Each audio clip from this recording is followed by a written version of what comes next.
closest to Italian? Italian. Okay. Yeah. No, I hadn't heard that name before, but the position I'd seen before. Yeah. Mm. um, I've seen various versions of this line with the black bishop on c5 or even b4 sometimes from this move order. Um, I've seen black take on e4. Yeah. I like this line. Yeah. Cool. That's important to get something that you like. Yeah. And then this knight h2 is a bit surprising move. But it looks like he's trying to make an kingside attack. Mm-hmm. Yeah, Um, maybe. so I was going to the bishop pair. Yeah. Oh, I was gonna say maybe your Or opponent's like idea forcing. with the knight Mhm. h2 that looks a little bit weird. Maybe the idea is to trade on e6 and then play knight to g4. Okay. So I can play h5. Um, yeah, there's probably tons of things you could do. To me, the most obvious move might be pawn to d5, but Hmm. um, Yeah, I was thinking about that, but then I help him double his pawns. But yeah, maybe you're right. You should strike in the center. yeah, I mean, Mm. it's probably okay. There's probably other moves that are okay too. Yeah. Yeah. Yeah. So I went for this.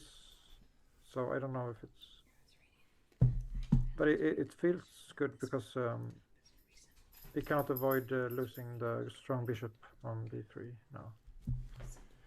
Um, yeah, I took some time here actually. So I took like 1 minute on the move. So maybe it's, yeah, maybe it was faster to go do like your plan, just d5, and then you can save some time on the clock. I guess Um, the question is with your knight a5 plan, if your opponent traded on e6, yeah, are you happy with the knight a5 move then? yeah, because this I like this pawn structure, so I'm happy. So you're happy to do it. Okay. Yeah. Yeah. Then Uh, knight a5 is fine, if you're happy to mm, have them trade that way. because usually they take, so yeah, I Right. wanted, So you're encouraging them, like, let's do it. yeah, yeah, let's do it. Yeah, I would like, and then I took with the bishop because I felt this knight is stronger, and it's like stopping this rook from Hmm. attacking. There's a Um, chance you might win a pawn this with this move order. No. Oh, they take with the bishop. Right. Okay. um, yeah, Yeah. Yeah. so that's nice tacky. But the thing is, I'm playing against a 2000, so Uh-huh. this looks very drawish. Yeah, Yeah. My guess would be that your position's better, but this is rare. yeah, Is this a 10-minute game? yeah. It's a 10-minute game, and I mean, he doesn't think anything. Your He's opponent just, still has 10 minutes. yeah, So they're just assuming you're lower rated, you're gonna blow it. They don't have to think, or they didn't have time for a game, or what? yeah. I don't know. It's maybe he didn't think it's increment. I don't know. Yeah. Maybe he's used to like 10-0. Um, Well, this very fancy b4 move, I would say, was very bad because when I look at the position now, basically it's a fancy trade, right? Materials equal. yeah, And with bishop f7 and b4, they leave themselves with the bad isolated a2 pawn, doubled pawn on e3. The knight on h2 is not going anywhere. So to me, it looks not very good what they yeah, did. yeah. That's why I was thinking 1 minute, and like I couldn't see any good move Yeah, for the, yeah. Anyway. So this was a good try to complicate matters yeah, because he went to a line I haven't checked, so I had to spend time yeah. calculating Well, things. you're doing great. I mean, for you, I know your opponent has more time than you, but you have the perfect amount of time, right? Your opponent's playing too fast. You're playing exactly right. Yeah, You've spent 2 minutes on the first 15 moves. You've got a solid position. Everything's good. yeah. And then now I finished my development. It's Mm-hmm. been nice. Beautiful. I had, yeah. And then here is a critical position. So I need Yeah. to take advantage of my more active pieces, I think. Yeah. So I choose this move Yeah, let me to see. How much secure time the did you pawn. spend on this move? A minute? Cool. Okay, so you sense that Yeah, this is kind of an important moment here. yeah. Great. Okay. So I made a tickle on the rook, Yeah. and I felt the queen is very good defending the c6 weakness, Mm-hmm. and also attacking white everywhere. Yeah. Mm-hmm. So he cannot. He's like paralyzed also. Um, yeah. So I thought he would take on a6 here, Mm. but it looks very winning for me. Yeah. Yeah, that So then you can take on yeah. d3 with check. Your opponent Yeah. needs to take the d6 pawn here to defend the d3 pawn. So they Mhm. have to check your king until their queen can get to d6. Yeah. So please tell me if any moves is bad. All moves look normal so far. Okay. Yeah. Because I was thinking I can always win the pawn. I can always win a pawn here somehow. Um, so I have a lot of pawn to choose from. So it's pretty interesting situation. I like position. Mm-hmm. Um, Yeah. uh, So the main thing I would say is it seems like you had an evaluation that the endgame was probably going to win for you. And my uh, sense is that the endgame is probably going to be a draw because your queen is going to attack your opponent's pawns, right? mhm. Which means their queen can give a perpetual check against your king if they want to. Okay. Like this position after rook f1, and you Mm. trade, right? If your opponent wants to, when you're taking on c2 or a2 or wherever it is, they can go queen f5, queen c8, queen f5, queen c8. It's just they can always get a draw Okay. by perpetual check in the pure queen endgame. Yeah. Okay. So that's why. Okay. That's why he was moving so fast, maybe. Yeah. And the problem is he's up on time, so it's pretty nice situation for him.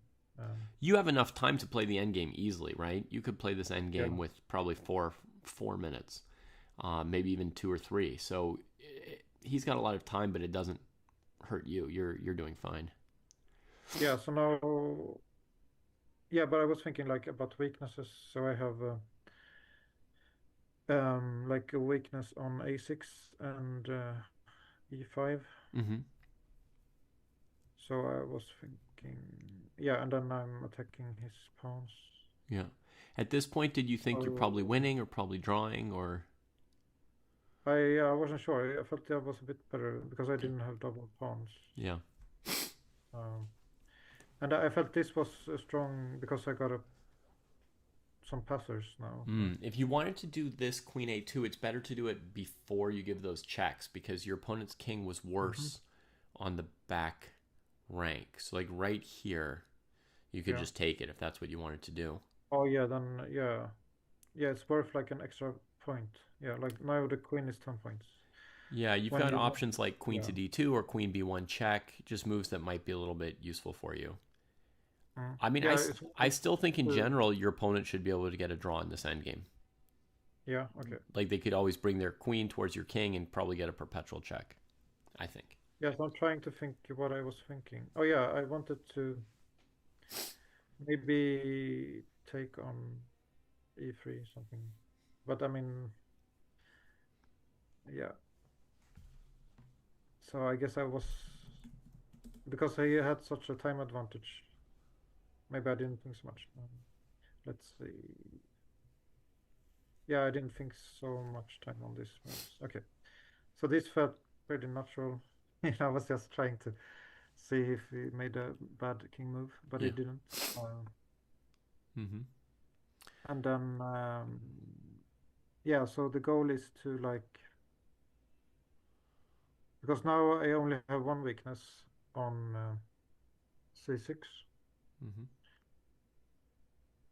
So, and I also stopped the perpetual now. Yep. So it was pretty good. The king went out, and then I got my queen to a very good square. Yeah. So I felt I'm maybe +1 or Now something. that you've got a passed pawn and you even got to bring your queen back so there are no draws by perpetual, Mm. there's a chance that you can play for a win in this endgame now. Yeah. Yeah. So here I thought that was better. Yeah. Your opponent has to probably try and push the center pawns and hope that they're Mm, about as fast as your queenside pawns, and it leads to some kind of, I don't know, both people queening at the same time or something. yeah. Um, yeah. I mean, I have a lot of time to calculate this, Mm-hmm. so I went for a sacrifice line Mm-hmm. because I felt if it's just me against his doubles pawns, it looks pretty good. Mm-hmm. Queen d6, great move. Yeah. So here I felt I should be winning. You're still better, maybe winning, yeah. Yeah. There's always a risk of a draw in a queen endgame, but yeah, you're Yeah. looking good.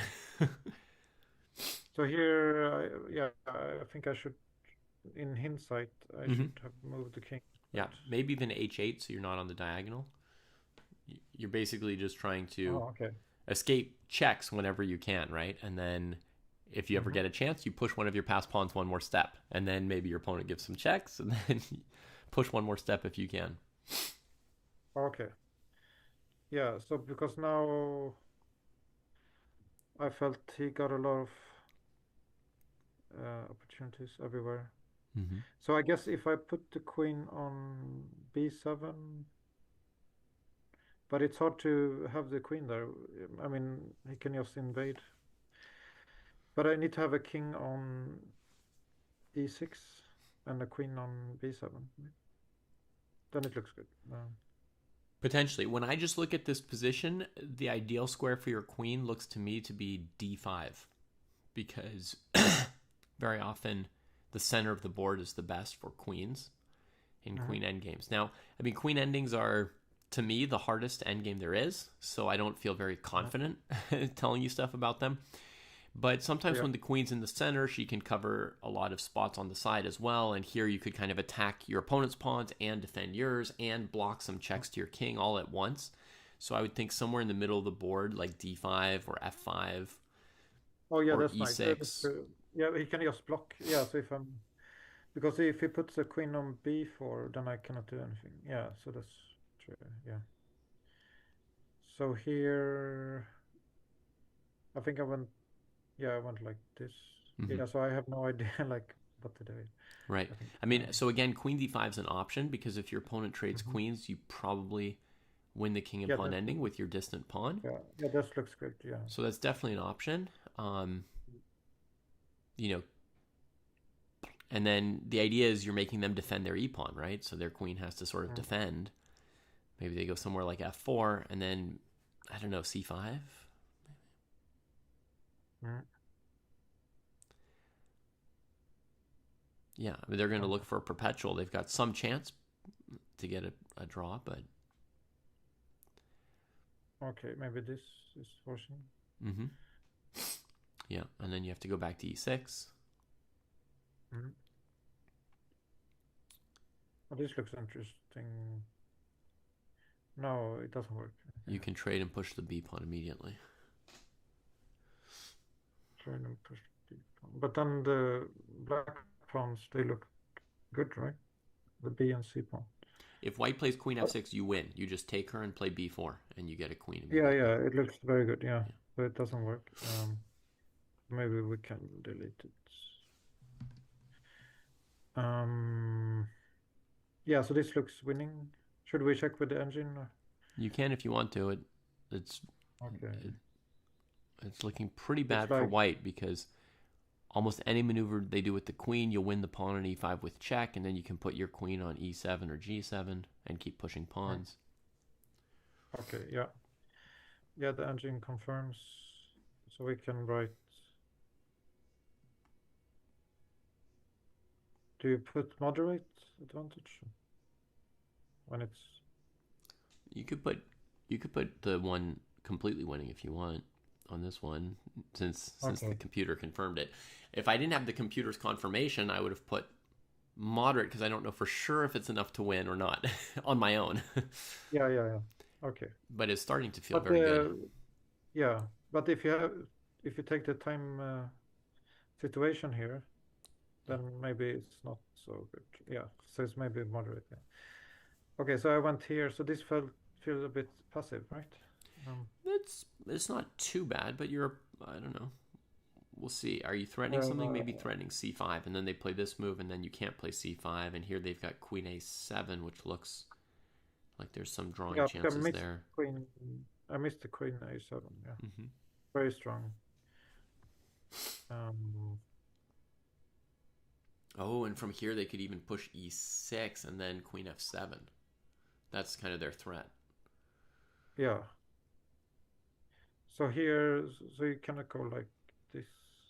No, then yeah, it's just easy to block. Well, the problem is also that their e pawn is getting further advanced than your b pawn at this point, right? So if you play queen b7, they probably first take your pawn on g6 with check, Oh yeah, and then they'll push.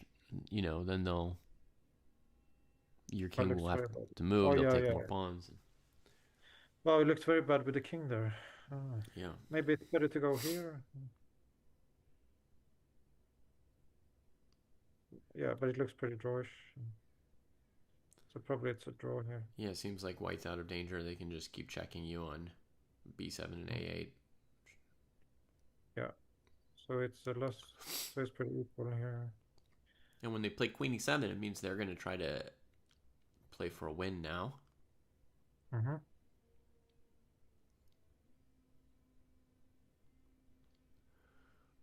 Oh yeah, I missed. Yeah, so here I should just go here. Hmm. Um, Yeah, but then they can push. yeah. And now you can see you're struggling to draw here, right? Because your pieces are passive, Oh wow, and the e this is pawn is much closer to queening than your b pawn. okay. Yeah, I can sack this guy. You could try sacking that guy. Yeah, feels appropriate at this point.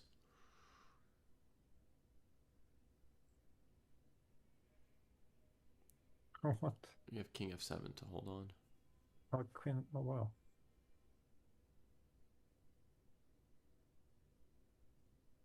Huh. Well, very interesting. Yeah, I'm not sure if white can win or not, but they're trying to. Okay, yeah, this is maybe equal. Yeah.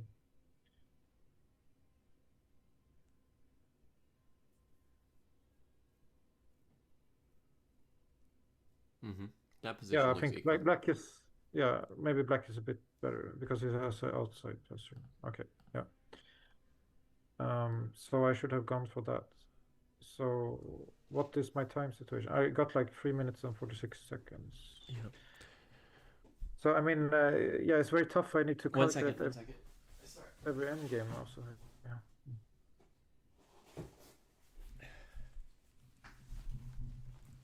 Sorry, I'm back. So here, let's see here. How fast did I move? So I don't understand. Like, how can I spend 40 seconds here and drop a pawn? Yeah. Yeah. Well, I can tell you the pattern is that when you drop a pawn, it's often because you're looking at where your piece is going and not where it's coming from. So it'll Mm-hmm. often be you move a piece, let's say to d5, and you're looking at things around d5, e5, d6, c6, Yeah. and you're not looking at the square the queen came from and that she's dropping the pawn on g6. Yeah. If you remember, one of the first games I saw you play was an English opening where you had a pawn on a4 and you moved the rook from a1 to the c file and you were looking at stuff on the c file and it left the Yeah. pawn on a4 undefended. Yeah. And I've looked at a number of your games and that's the most common mistake you make, period. Out of all mistakes tactically is Yeah. moving a piece and looking where it's going, but not looking where it came from. Okay. And Yeah, I just got a book about that. Yeah. So,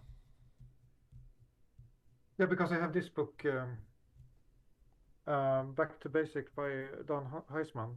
mm-hmm. Um, so he has some like some chapters like defensive tactics. Is it like that Um, not or it's not necessarily defensive or offensive. It's a matter of your attention, right? Like your attention focuses Mhm. in the direction of the move, but not where the piece is coming from or what's left behind. Um, Yeah, there's like a chapter. Is there a win? And like because it's like tactics, and you don't know if there's a tactic. Yeah. Good. It's good if you don't know if there's a tactic. That's good. And Um, I also got another book, like the one Cheng. You know, it has a mix of positional and mhm. tactical puzzles. So maybe I should do more like those kind of tactics. Or what do you recommend? Or blind? The tactics you're doing are good. Let me just show you one more thing to illustrate the idea. Go to the first move of the game. Yeah. Okay, so let's go e4, e5, and then let's play knight f3, Mhm. knight c6, bishop b5. Okay, now my question is, what white pieces are undefended after bishop to b5? Just of Yeah. the white pieces. Oh, white piece. Oh. Yeah. Um,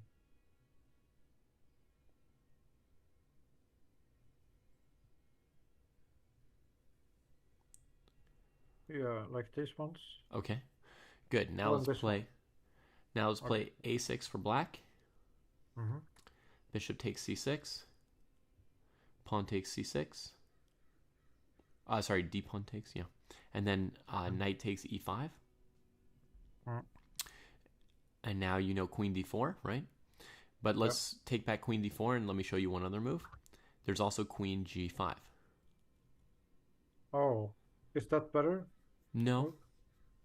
Okay. Yeah. Okay. queen Mm-hmm. d4 is a little bit better because the e pawn is worth slightly more than the g pawn here.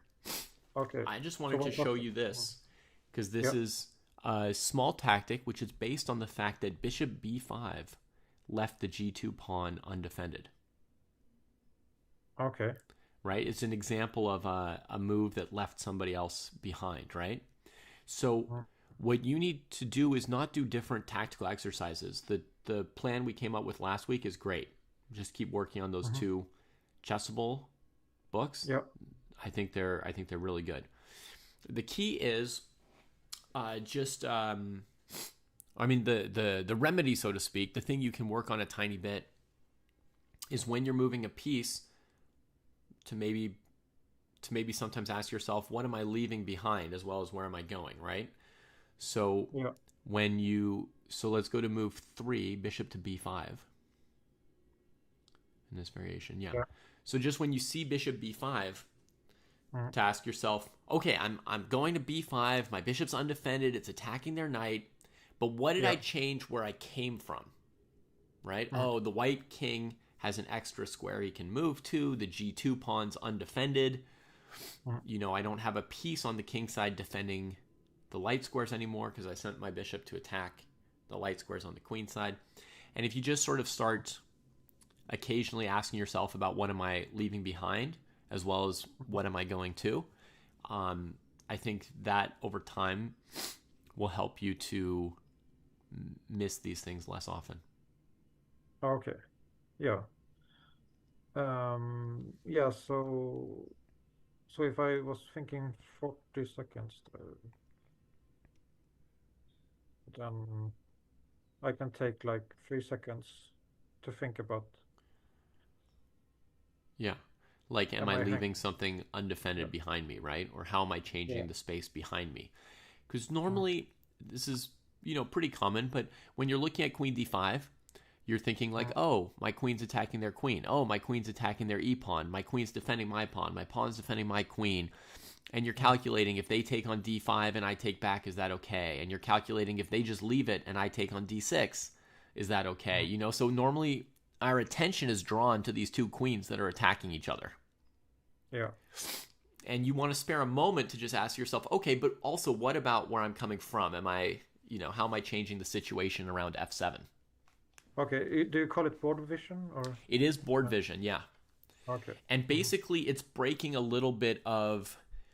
Some people sometimes call it tunnel vision, but it's trying to make your attention a little bit more full board, right? Because Oh, when you, tunnel vision. Yeah. yeah, Mm. because when you play a move, most people are going to look in the direction that you're looking. And often your opponent will blunder a move like queen g6 as well, because you play queen Mm. d5, they just look at your queen and they don't look Yeah, where but she not. came from. Yeah, not the 2000. Yeah, Not at you're right. 2000 maybe, but often Yeah. people sort of share this kind of Mm. thing. You play a move and your opponent just looks where you're moving and they don't notice options on the other side of the board sometimes. Yeah.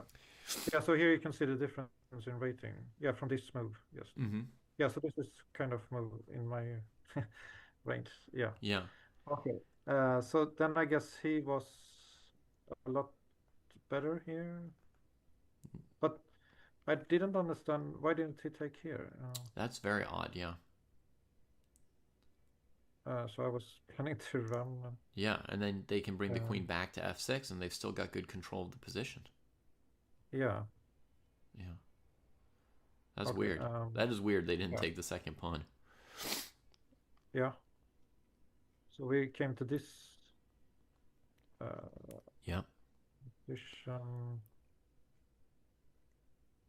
And you managed to defend both pawns with your queen. Yeah. So here I managed. Yeah. So I made the one mistake in the game, which normal for my level. Yeah. Mm-hmm. Um, and Mm. yeah, I'll try to paralyze him. But I Yeah. mean, You it tried to was get good now. active because if you just Yeah. stay passive, the white king will come control your passed pawns, and eventually you're Mm. probably losing. Yeah. Now he has 8 minutes on the clock. So he was thinking for like 2 minutes here. Mm-hmm. So it's pretty good, good time situation Yeah. for him. Yeah, to think here. Yeah. Wow, weird maneuver.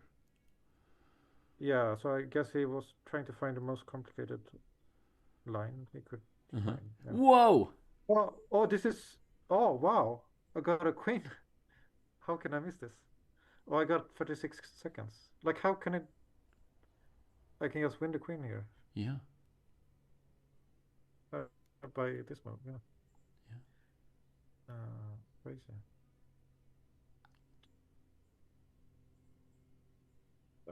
I didn't see it. Yeah, I see. Oh, that's crazy. Okay, so I'm not good at time travel, I guess. Uh, Like this is like a bullet player would A take bullet it. player would take the queen, yeah. Yeah. So this is pretty bad. Okay, so I had a winning. So I played pretty well. Yeah. No, I overall, guess this is a very good game. You outplayed the opponent in the opening and middle game, and then you mm, had a very interesting end game together. yeah, Hard to tell who's going to have the advantage. And finally, this tactic queen d6 to d7, he finds, yeah. yeah, I completely missed this checkmate button. Yeah, that's why I wanted to go through this mostly for this checkmate Uh pattern. huh. Yeah. Because oh yeah, it's pretty obvious. Yeah, it's the pawn. Yeah, so anytime you have a when you have a piece here and a pawn there, Yeah.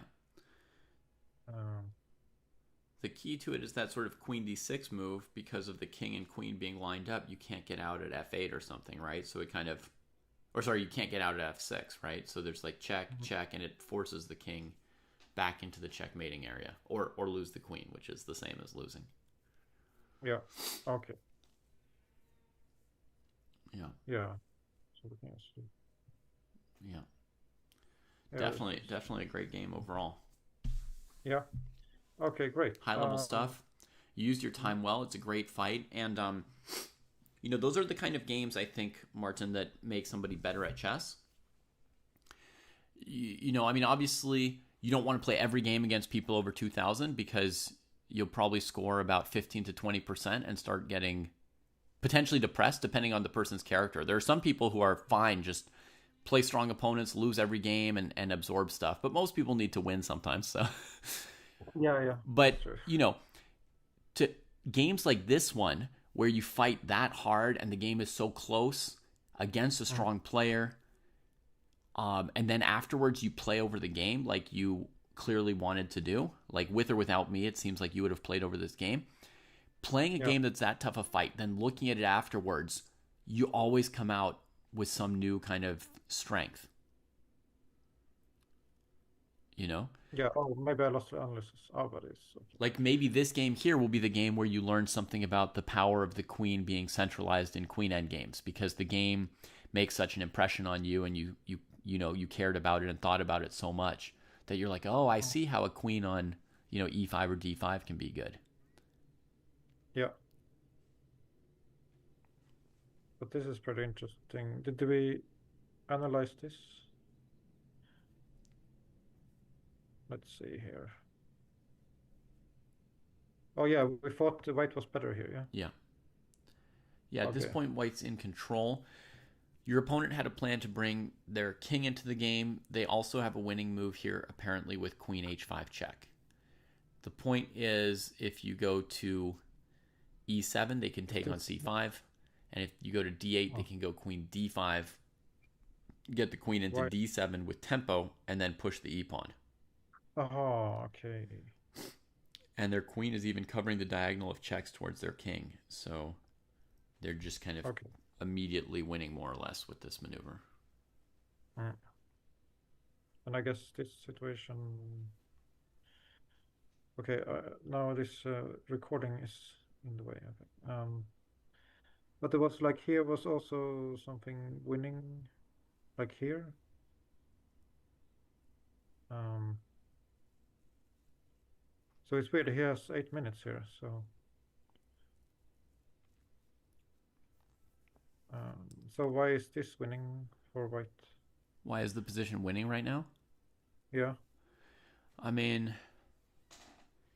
Are you talking yeah, about? as somebody in chat says, queen endings are endlessly complicated. So there's not like one simple, easy answer as to why white's winning, right? But it's kind of a question of, do you have, are you able to get any counterplay with your queen kind of passively placed, right? And their queen on a great square on e5, where she's not only defending her pawn, but she's got always tactics at queen h8, queen b8, and everything you have to defend, right? Here there's like queen b5 takes c5. She's just got so many angles, right? Um, So if I take here, oh, okay, you get 2 pawns. Oh, okay, now I understand. Okay. yeah. Mm-hmm. So on e5, she's both defending your pawns from queening by covering c3 and b2, right? And Yeah. defending her pawn, and she's got angles to attack your king and make double attacks and threats and stuff like that. So Okay, so I had a draw here, I guess. So I have something cool here. Um, King e7. sometimes there's an opportunity to attack their pawn with your king, and then it reduces the tactics they have, because if they check you, you'll eliminate the pawn, and sometimes you force them to defend the Oh yeah. pawn, and then yeah, then they run out of Okay, yeah, juice. that was the plan. Yeah. So even this. Queen h8. Oh yeah, then yeah, lose the queen. Okay. So if we go, oh yeah, then okay, that's good. Oh, okay, I see. So why didn't I see that one? Well, again, I mean, you're playing what we call an endlessly complicated position with 30 seconds on your clock. I mean, if I play a queen endgame, it's going to be marked up in red and orange, just like yours. Okay, oh You yeah. know, like every move you like go from, oh, there was one weird way to get a perpetual, to, oh, now there's no way to get a perpetual, and then, oh, now there is one way. You know, it just goes back and forth Yeah. between draws and wins every move. It's not really a. Yeah, but it shows also like how complicated it is. Yeah, That even if you have like your 2000 got 5 minutes on the clock, yeah, you can still do this kind of moves. Yeah. yeah. You can put strong players into this position. They'll make mistakes as well. Or you can give yourself and Capiz Lu or Losu, you can give yourselves, 10 minutes instead of one, and there'll still be mistakes. It's just so complicated. Mm. I mean, there'll be Okay. somewhat less, a little bit less, right? Because if you have 3 minutes instead of 30 seconds, you're a little calmer. You probably find queen takes a1. But some of the mistakes in the game, would still be there, even with lots of time. Mm. Yeah, so I think I didn't expect him to do such a big blunder. Right, So right. yeah, On the other that hand, happens sometimes. Martin, if you're ever in a bad endgame and you're low on Mm. time, one of your only ways to escape is for your opponent to make some kind of blunder, right? So there's some part of Yeah. you, and maybe it'll be different when you're playing somebody rated, 17 or 1800 instead of 2000, right? But there Mm. should be some part of you that's looking for your chance. Okay. Yeah. Because if you sort of like assume that you're on the back foot and you can't defend, well, then eventually you won't, right? So, Yeah. Okay. Great. So yeah. where should we go from here? Maybe play a game or yes. Yeah, I think playing sounds fun. Hmm. So I make an open seek. Oh, I got a challenge unrated. Okay. Um, so I got two windows open. Yeah. Okay.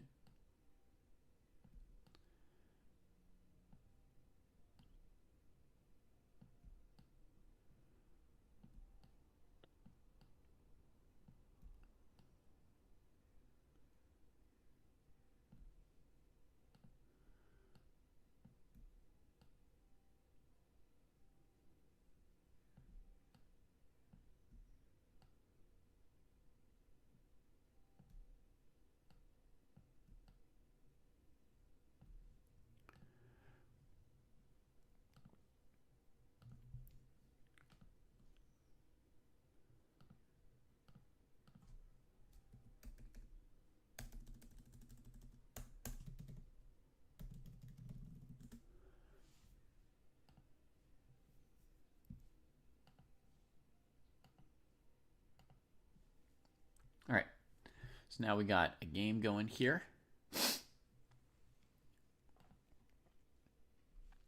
Let's flip it around, I guess. Is that better, folks? Gothenburg S. Martin here on the bottom with black. And yeah, sweet blues. You can play Martin next, I guess. You'd be a great training partner here.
All right, so we're getting a similar opening to the last one, right? E4, E5 position.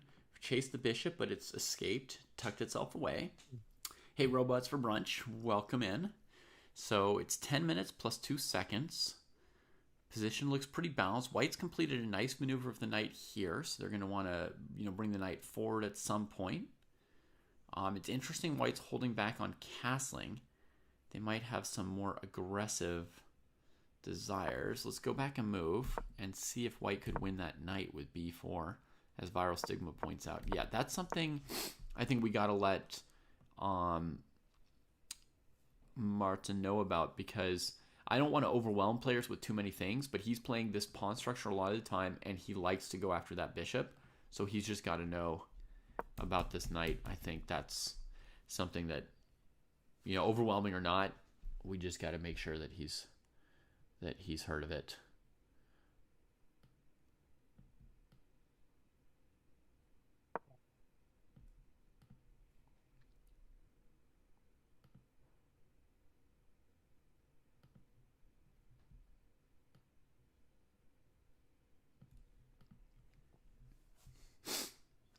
Right, and he likes to play c6. He likes to play knight a5. He likes to play c6. He likes this whole structure he's got. Okay, he tries for a tactic. White thought for a minute on this, and he looks to refute them.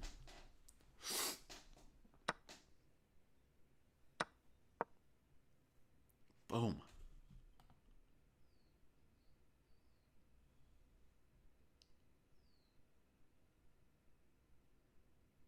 Wow, White had seen this, I think, because they put a minute into it.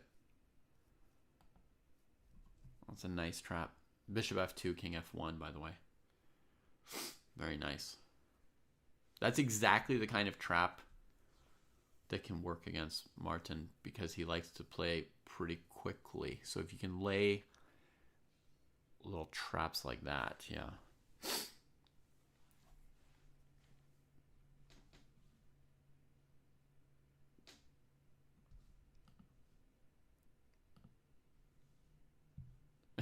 Oscar says it would work against them.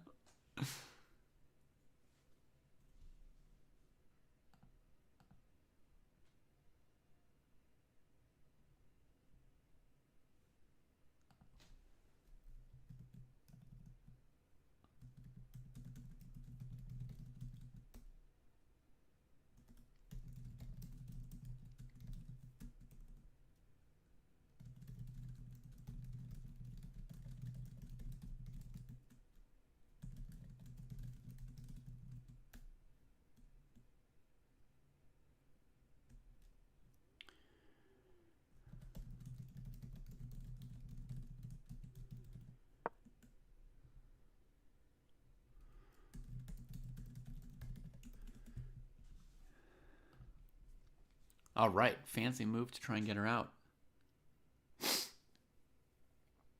It's going to cost one piece, but maybe we'll be able to keep a game going.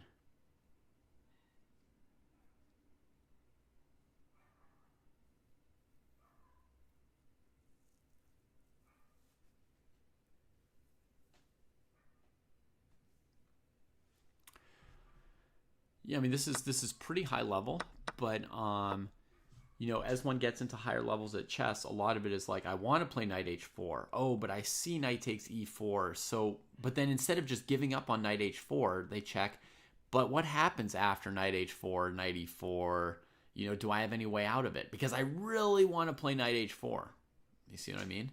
And sometimes you see, oh, I have a defense or a counter tactic or whatever to their tactic. You know, it's not just a trap, right? Because White actually wants to play knight h4. The reason why they found the trap is because they really wanted to play knight h4. So it's a very good play from Anik. Very good thought process. Now, basically, the best that Martin's hoping for here is something like queen g4, h g4, and then keep playing this endgame. In this endgame, Black has one pawn against a piece, and they're in danger of losing that pawn immediately to knight d6 or even, you know, bishop e7 taking it. So his hope is to get here, then not lose the pawn, right? Keep the game going. Make White play a long endgame. Bishop h4 is the choice. So that'll be a similar position with bishop d1, rook d1. I think it's slightly better for White to play hg, but it doesn't make any major difference here. The knight on e4 was covering the checkmate on f2. Yeah. And, you know, there was like a similar detail, Sneha, which is that if Black plays bishop f2 here, you can't take with the knight because of queen g5 and the queen escapes, right? But White's plan is just king f1, and your queen is still trapped even after you successfully take f2. The knight is covering the new escape square on g3. And that's how far Anik had to think ahead before playing the move knight h4, right? So that was the depth of that trap there. Thank you very much for the raid. Lila, hope you've been well lately. Hope everything's good. You've got a pretty good crowd with you, so I guess you had a nice stream. Folks, there's a link I just called up where you could follow Lila Karidza's stream right there, twitch.tv/. Just click on that link and you can give her a follow. For those of you coming in on the raid and wondering what on earth is this, this is training. We're training for a chess tournament here. Oh, look at this. Marta's got a chance. Traps that knight back. Here. There's going to be b4 as a trick from white. There is this trick. Bishop takes b4, rook f4, some version of this to maybe win several pawns here. Or just bishop b6, bishop a5 also wins black one pawn back. Okay, sorry. It's an exciting moment for Martin and all of us, but let me continue explaining what we're doing. So there's this competition organized by chess.com called Coach Champs. They picked 8 coaches, and then each of those coaches picked 4 students. And then they get 1 month to prepare those students for a tournament. And then there will be a series of tournaments, and the player and the coach whose students score the best cumulative result will be declared like the winning coach, right? And the coach whose students score the second most points will be the second best coach or whatever in that competition. So what we're doing is I've got 4 people to train for the tournament. The tournament's now 2 weeks away. It's around October 7th that it starts. So, okay, the choice was bishop f2 and then rook here. Wow, that's fancy, but not the best. Oof. And so one of the main pieces of training I'm having my students do is play a ton of games at the time control that they'll have during the tournament. And so we're just getting in a lot of reps, getting used to playing on stream so my students won't be, nervous or worried during the tournament. We're trying to replicate some of the tournament conditions as much as we can. Because a lot of times, people study all kinds of new stuff. They're studying some endgames. They're learning opening lines. Then they get to a tournament and they're just unfamiliar with some part of the setup. And nerves or something like that really undermines them. So we're trying to make sure that we're as ready as we can be. Yes, Sweet Blues, the coaches are not obliged to make content, apparently. Not only that, but the organizers of the event told me that there's no rule against watching each other's streams. So basically, by streaming these lessons in public, we're risking the other coaches watching the streams and really helping them out. I'm hopeful that most of the coaches won't do it just because it's pretty lame. And if I just 100% wanted to win the event or had no faith in the other coaches, then I would take all my lessons offline based on the organizer's ruling. But, the whole point of this event is for people to see the coaching, so I'm going to still do it like this and hope that we get away with it. All right, we're getting some trades.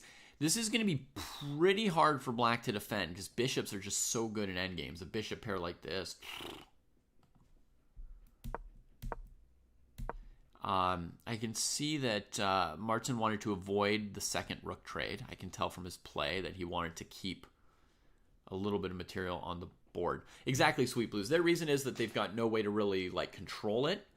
But my suggestion, rightly or wrongly, would be just tell everybody you're expected not to watch each other's lessons, and then, hopefully, basically you just operate on trust, right? Like that the people participating are not so dishonest or whatever.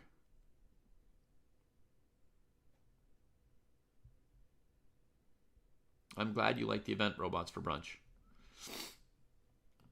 Also, I'll just say, for anybody who's seen other lessons in Coach Champs, please don't tell me or Martin or any of my students any information from what you've seen. You know what I mean?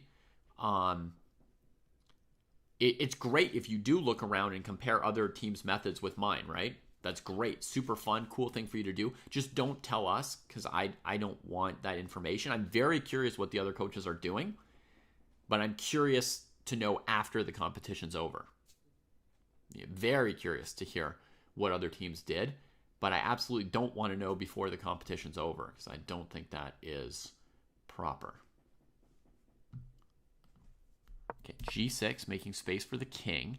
White tries to blow open this bishop here. Attacking it. Nice. Okay, a fighting back move. The bishop doesn't have a lot of great squares to go to. We've got a chance to win back a pawn with this nice move.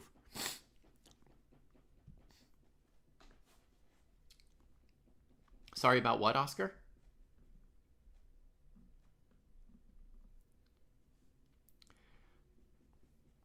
I guess, Blibup, if there were such a thing as karma, I've spent my whole life farming it. And I don't know how karmic paybacks work, but my life's been pretty good. Oh, you said something from something else the other day? Okay, no problem. I'm just clarifying it. That's a good move from Anik. Very good move. Oof.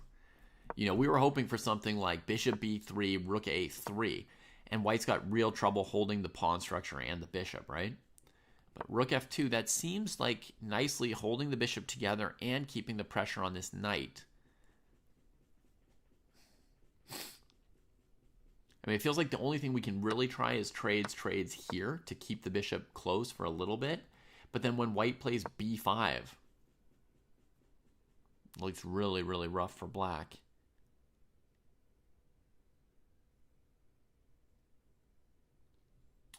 So I don't know if Martin can come up with any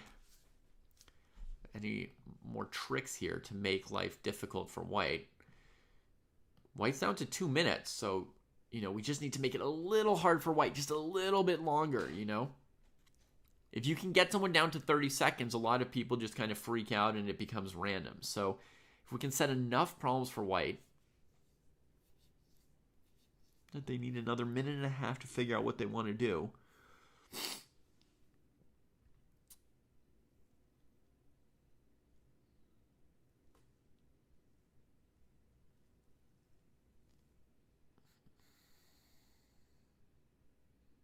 All right, off to the chess club. Maybe we could trade once, play d4, and when white plays b5, go knight d8 with the idea of b6, knight b7, or b takes c6, knight takes c6. But knight d8, white has rook f8 check. Oof, God. And then we're tied up along this row. Maybe the threat on the bishop is enough to get out of that. We allow rook f8, move the king up, and then if white takes or pushes, we try some version of rook a2. Or we go d3 and look for counterplay with the d pawn. Yeah, might be the best we can do. Martin thinking for quite a long time. He knows the position is critical and he needs to avoid falling apart for like 2 or 3 more tricky moves. I mean, falling apart, I mean his position falling apart, not him. Excuse me.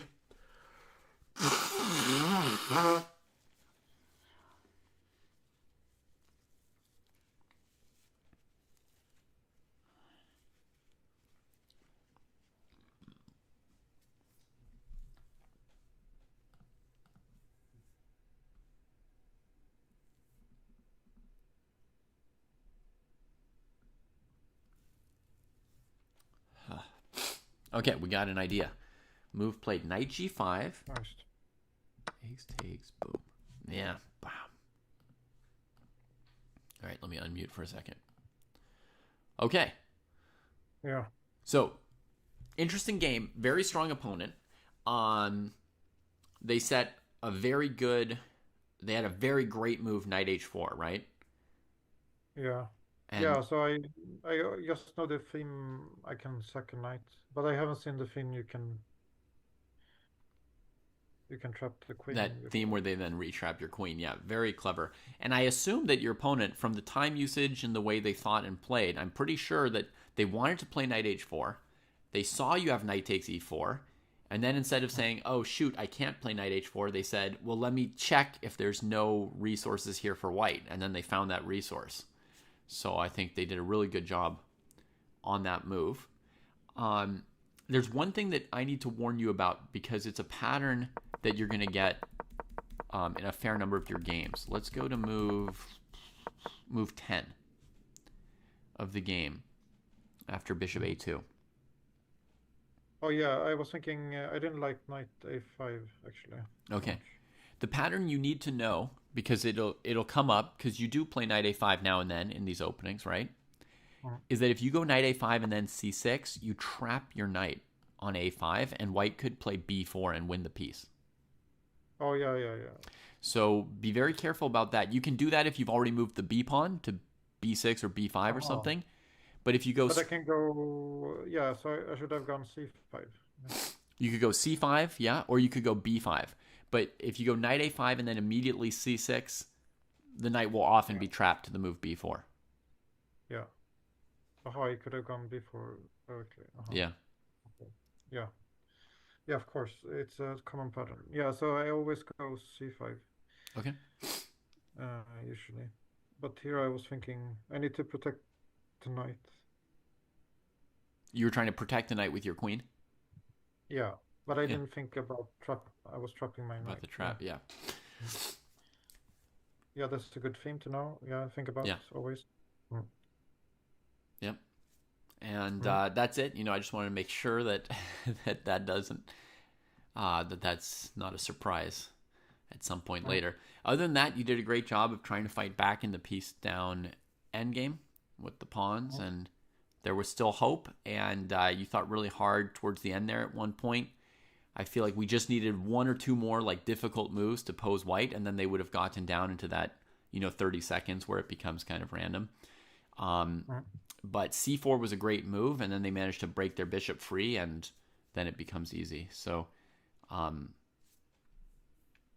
okay, I see. Yeah, it was very hard to find anything. Very hard to find a way to keep it going. You sensed that it was the moment that you needed something. You thought 3 minutes on knight g5, didn't find anything, better or way to keep the bishop at bay. Yeah, so I can check the engine after c5. Yeah, so the best is b takes c5. Yeah. The only way to slow that bishop on a2 from coming out is to trade on c4 once and then push d4. d4. Oh, that's a good thing to... Yeah. That's the only way to sort of keep that bishop's diagonal closed for a little bit. White can still eventually win if they find b5 there. But it just makes it like one step harder, and that's all you're looking for, right? Like one more thing to make it hard for them. One more thing to make it hard. I could feel you, looking for that, being very practical about fighting for all your chances. Okay, yeah, it's nice. Okay, great. So good game. Yeah. So I'm doing open seek now, but anyone can challenge if they want, incoming. Yeah. So as on other days, folks, anybody who wants to give Martin a training game, he's looking for an opponent between 1,600 and 2,000. Is that right? Yeah, so 1,500 is fine. Yeah, or 1,500 to 2,000 is okay with us. And the time control has to be 10 minutes with a 2-second increment. We're trying to log just basically for Martin, 100% of his games we're playing at the tournament time control. A couple students who are a little bit slower, we play some blitz games in between now and then, just so they stop going to sleep during their rapid games. We just try and keep their pace up. But Martin's got very good time usage, so we're just keeping it honed in. Always 10+2. Okay. So you're gonna mute now, or? Oh, looks like the next game started. I will mute. Sorry. Okay. No problem. All right, great. So he's got like a kind of Scotch position here with black. It's my first time seeing him play this position. D5 is a very good reaction. Bishop E7 to not get checked. Grab some space before castling. Could have also just castled. Looks fine. Rated or unrated, I don't think we really care, robots. But yeah, thanks for asking. We're just training for the real thing. We don't really care.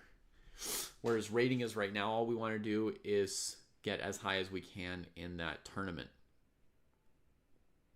Goal is to finish something like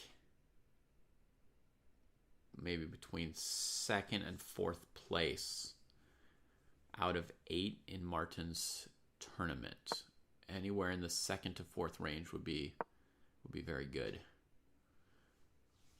Now I'm a little surprised he's taking so long to castle. Getting a little bit over fancy maybe? No. Okay, there it goes. Gets castled. These positions are, playable for both sides. They're cool positions. I would say, like, these pawns are best next to each other for anyone who ever plays this kind of position with black. You're best off with the pawns next to each other, covering like every square white could put the pieces on, and you keep the flexibility of being able to push at any point. I think Martin was already noticing he wants his bishop on this long diagonal, probably. So he played d4 to make sure that he's got that diagonal for his bishop. But the nice thing is, as long as you've got a pawn on d4, you can always play... Sorry, as long as you've got a pawn on c5, you can always play d4 later if you want to. So it's more accurate to keep the pawns together until you've got a specific moment where you want to make that trade. Okay, good news is he noticed the white has a tactic CD, CD, bishop takes d4, queen d4, bishop h7. So that's good. I mean, it is what I would expect of Martin to be able to see that. But sometimes when he's playing quick in the opening, there's some little slips that come in, but normally not that kind. He'll see direct threats, even if they're tricky. So he trades off the pawn so as not to lose it, puts the bishop on the nice diagonal he wants, and now we'll see how he plays this very open position, in terms of getting rooks into the game. I love that move because this bishop was, a source of concern. Blib up. You will finally get to see my South African student. They've got a lesson at this time on Wednesday. Starting an hour before this, right? But we've started an hour ago. So an hour before now, on Wednesday, we'll get to meet the last student and find out what they've got. I was excited to get them on the team. When I was picking people, I think that there's maybe some gold hidden in that player, but we'll find out. We don't know for sure. We're not going on much when we just look over their profiles.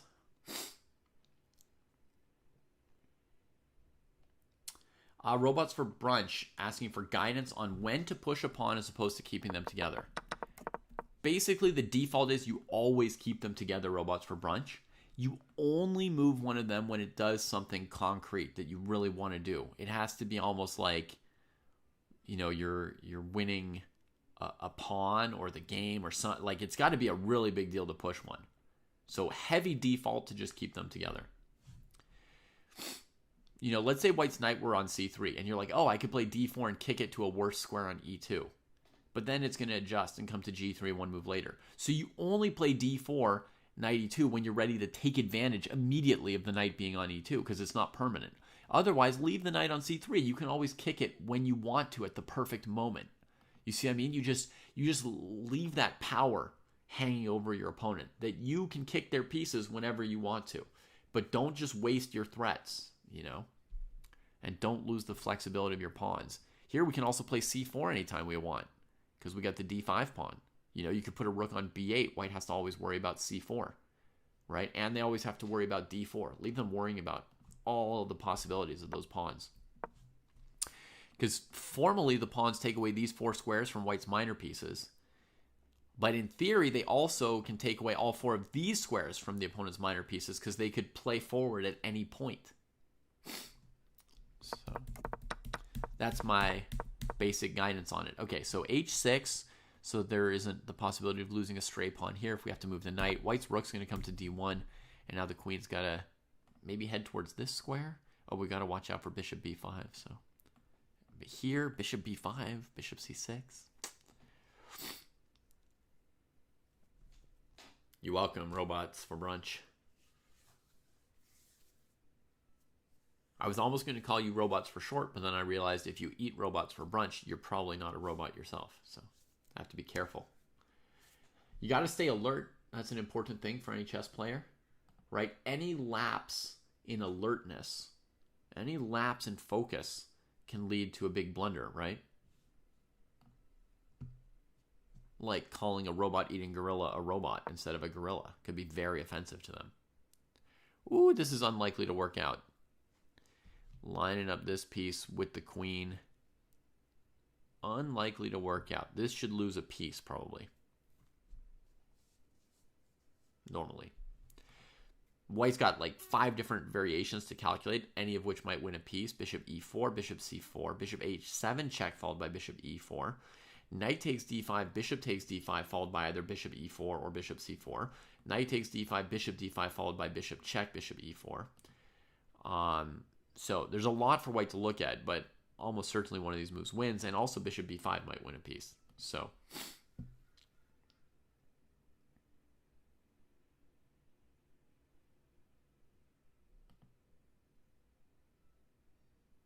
incredibly risky move, knight d5. That kind of move, you should just have an instinct, I think, that it's going to lose and just not play it almost.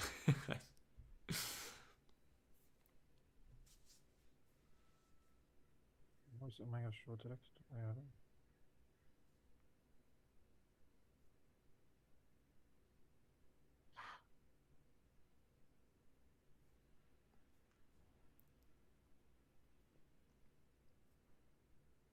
Yeah, basically you 100% have to move the queen off. Like, you just can't play. Even when there are pawns in the center with some kind of tension, you normally want to move your queen off of the rook. But when there's just a full open position, you just got to go. You know, some people will consider this funny move, getting out of check. It's not even that terrible an idea, but your queen's still just going to have to move at some point, you know?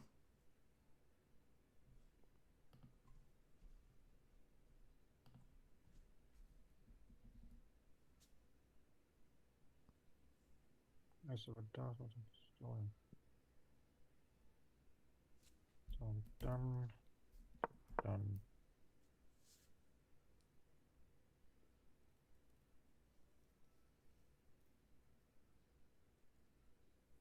Done. Done.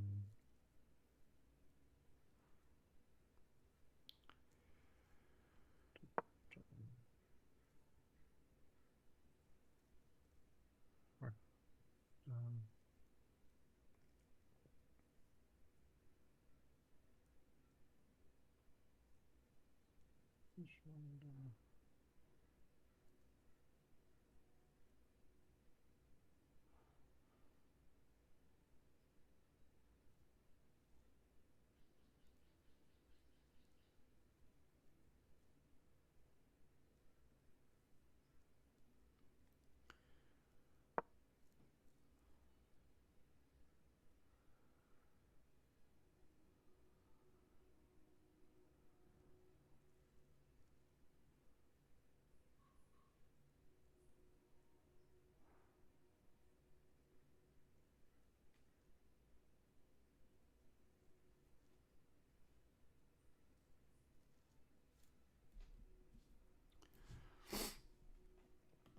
Rook e5. So white didn't find a win after thinking for a long time. And we play knight b4, possibly not losing the queen, right? Bishop h7 check, king h8, rook takes queen, knight takes queen.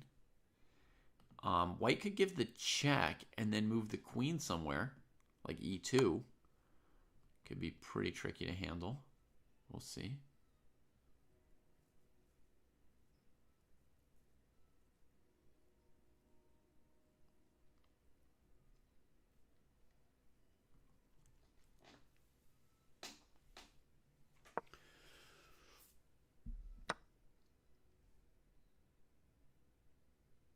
Oh, this is still going to cost a full piece, yeah.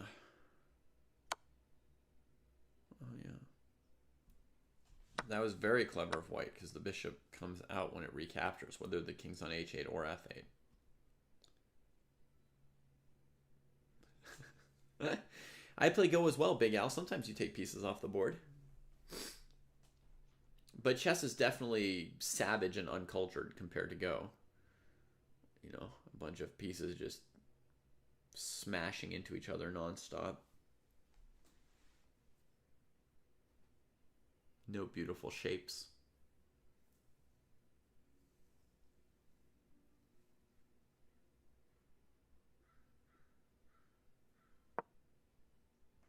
Yep. Correct choice. You got to keep rooks on the board if you want to try to outplay your opponent.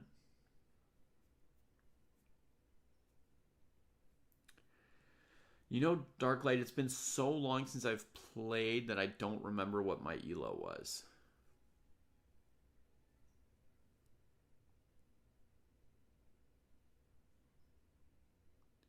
Anything I say would be like a complete guess at this point, which gives some sense that I wasn't that good.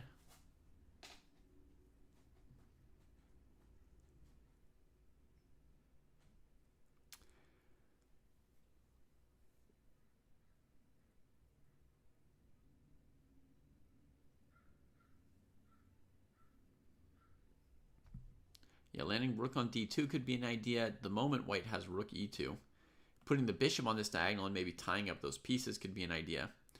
But mainly you want to think defensively in a position this defensive, right? Not think too much about, oh, counterplay, oh, this idea, oh, this threat. Like, just assume they've got more pieces than me. I'm kind of dead if I fight with them. So I'm just trying to not give anything up. I play lots of games at odds, so I've got a lot of experience with this. You just don't give anything up. Don't let them capture any of your pieces. Keep as many things as you can defended.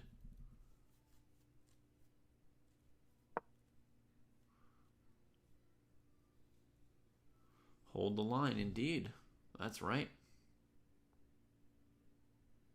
And I think Cash is, by default, pretty solid at doing that himself. Bishop g5, there's rook here. That's unfortunate. So maybe the best you can do here is bishop d4 to place the rook weirdly, but it won't do much to help black.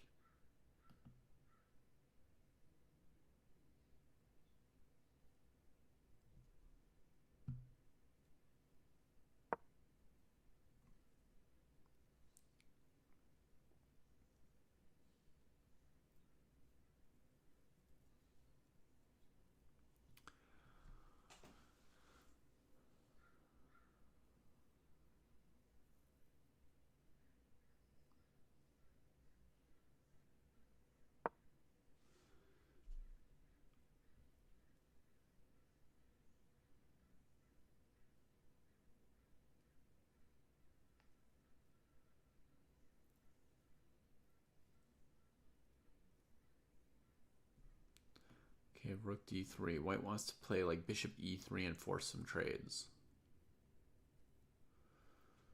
No real way to avoid it.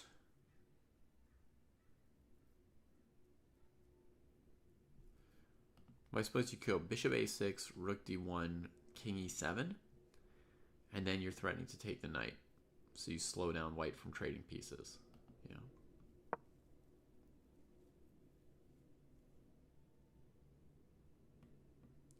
King e7 or e8 here, one or the other. Similar moves.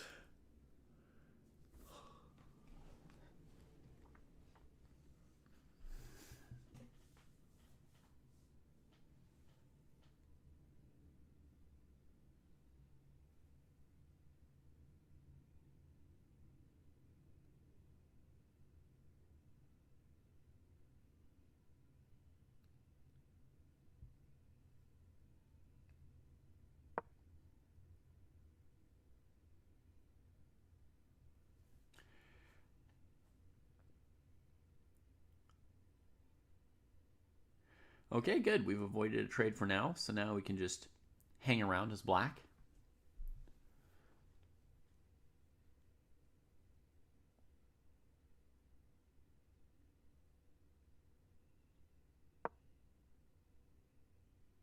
Switching files, yeah.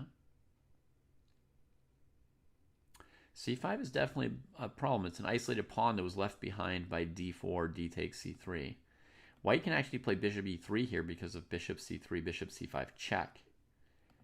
It's a little unfortunate for black, but you know, there's only so much you can do in this position. You can't prevent all your opponent's moves when you're behind, so to speak, in position.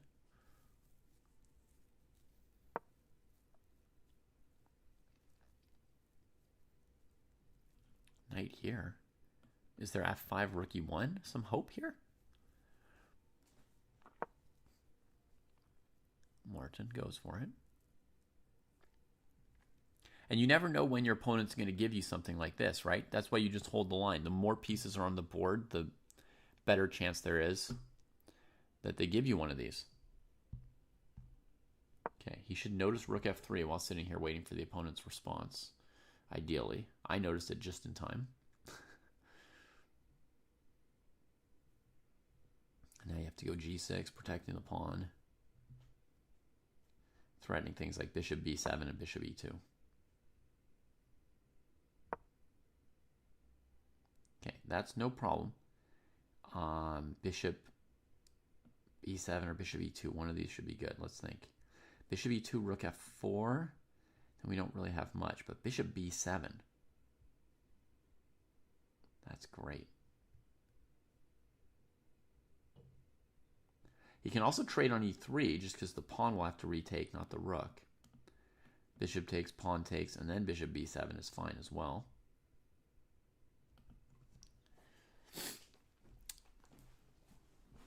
Yeah, this is where, you know, we would hope that 1 minute of Merton's time allowed him to find bishop b7, right? This is the moment where he needs that payoff. Oh no, he keeps his king on the file. And there go most of his chances. Getting a check doesn't score anything here, you know.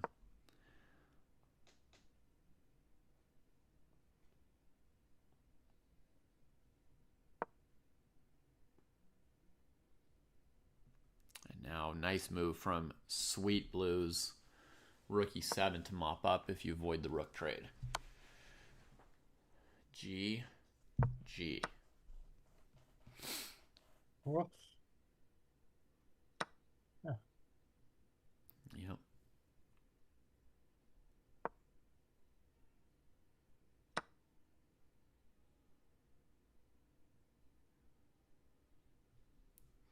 And here white should, the simplest is to use the bishops to mate the black king. And Sweet Blues finds that too. All right. Okay.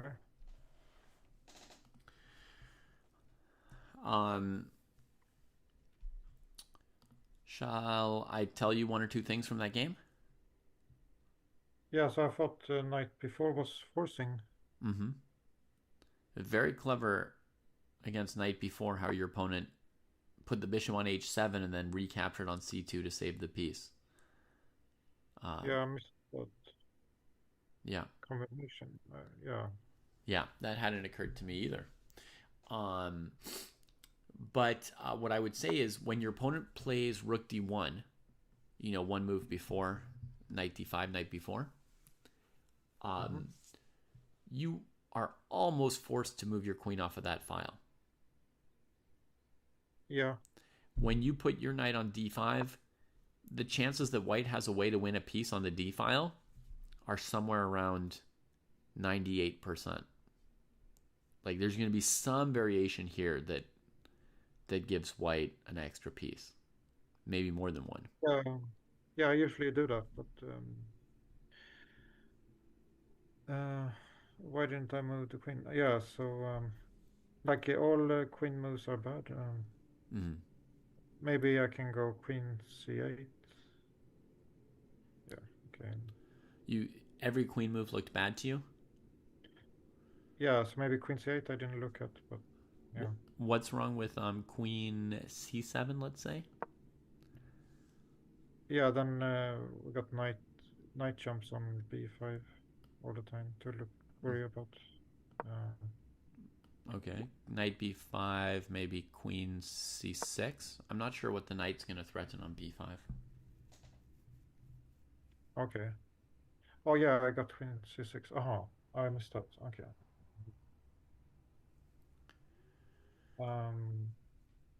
Okay. Yeah, so I could go queen c7. But if I understand correctly, your thought process was first you looked for somewhere to move your queen, because Yes, I looked at all. that is your instinct against rook d1. Yeah. And then the moves you looked at with your queen, you didn't like them, so you came up with something more creative with knight d5. Yes, I looked at all Okay. three queen moves, Yeah. and I didn't like any of them. And you didn't like them. Okay, fair So enough. then I looked at the knight d5 after that. Yeah. Mm-hmm. Yeah. Um, but I didn't look at queen c8, and it looks pretty good. Okay. Had you But looked at? I guess he has bishop f5. Yeah. Yeah. Okay. Sorry. What did you say? I was going to ask, had you looked at knight d5 for very long, or did you spend basically all your time on the queen moves and then just play knight d5 at the end? Yes, I look at all the three queen moves, and then I saw I have like if I get a knight on b4, Uh-huh. it's good. So I thought there was no problem Okay. uh, because he cannot take the knight Why not? um, because then I got mate threat on g2. Bishop h7 check. Oh yeah, you can still do it. Oh, so it's still bad. Okay. Yeah. Yeah, it's because of the king. Okay, yes. So I have to prepare the knight moving the king. Okay. Yeah. Oh yeah, I mean the knight is perfectly placed on f6. So I mean there's Yeah. there's no reason to move the knight, defensive knight on f6. Yeah, so it's a blunder. Yeah. Yeah, we just have to find somewhere to go with the queen. Yeah. Even if it feels pretty bad, like anything that's not losing pieces is going to be the best we have at that point. And if you want to know why your position's a little bit tough here, it's or maybe you know yourself, because at first the opening looks pretty good for you, and after your opponent plays rook d1, it's an uncomfortable choice. I understand you're looking at queen c7, queen b6, queen a5. They don't look that good to you. Do you know why the position got a little bit tough? No. Because of c5 or? It's because of your 10th move, d4. What? Yeah, it's because of d4. Crazy. So here's the thing. Your pawn on d5 is fine where it is, right? Yeah. And in fact, pawns like this, d5 and c5, it's very nice to keep them next to each other, controlling a bunch of squares. But think about what happens with d4. You play d4, and then your opponent plays c3. And when they play c3, you think, oh my gosh, they're threatening cd4, cd4, bishop takes d4, a tactic, winning my pawn, right? So you then trade your pawn on d4, bringing their knight from b1 out with tempo. Yeah, that wasn't the idea. Right? Yeah, that was so the d4 pawn, it ends up being a little exposed there, and when they play c3, you're like, oh shoot, I have to trade this guy before I lose this guy, but it speeds up white's development as well. Yeah, very bad. Yeah. So it's d4 that hurt your position out of this opening. Otherwise, you had a very good position. Okay, yeah, so I was thinking about Queen's Indian. Yeah, I didn't know this position, so I was thinking it was like a Queen's Indian. You're grabbing space, and I think you may have already had in mind that your bishop would be great on b7. I think when you're playing d4, you're like grabbing space. You're going to play bishop b7, queen d5 maybe in your dream, right? Yeah, so I had position. So I had positions before where they played early c5, and that's the dream situation. Yeah. Yeah. So just know the pawns are pretty good are very good even, we could say, on c5 and d5 next to each other. Yeah. You can keep them there. You can build up your bishop on b7 behind them and play d4 sometime later when you want to, or c4 sometime later. You can keep the pawns together for a while, and they're pretty strong. Okay. Oh, great. Yeah, that's good to know. Yeah. Yeah. Okay. Good. Beautiful. Okay, I got another Scandinavian. Awesome. Yeah, but now Scandi. All right, I'm going to mute over here. We're going to see another game. Yeah.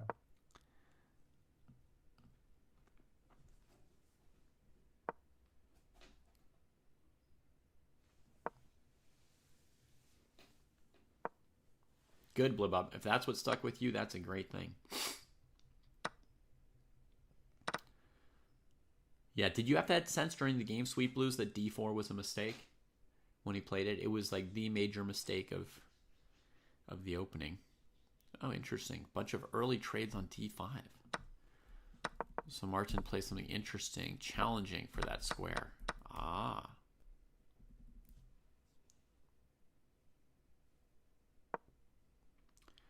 Well, you can see Martin in general plays pretty quickly, and this player does too. Peeps has somehow got over 10 minutes.